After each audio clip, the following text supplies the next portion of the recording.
ભગવાનના જેટલા જેટલા સ્વરૂપ તેટલા ગરીબ પર જાઓ.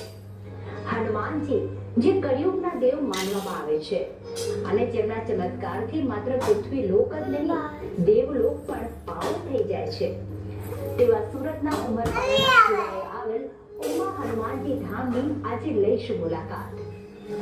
એક માન્યતા પ્રમાણે અહીં સ્થાપિત થયેલી હનુમાનજીની મૂર્તિ ભક્તોને તેમને મૂંઝવતા પ્રશ્નોના જવાબ પણ આપે છે અને જેથી જ દૂર દૂરથી અસંખ્ય ભક્તો પોતાની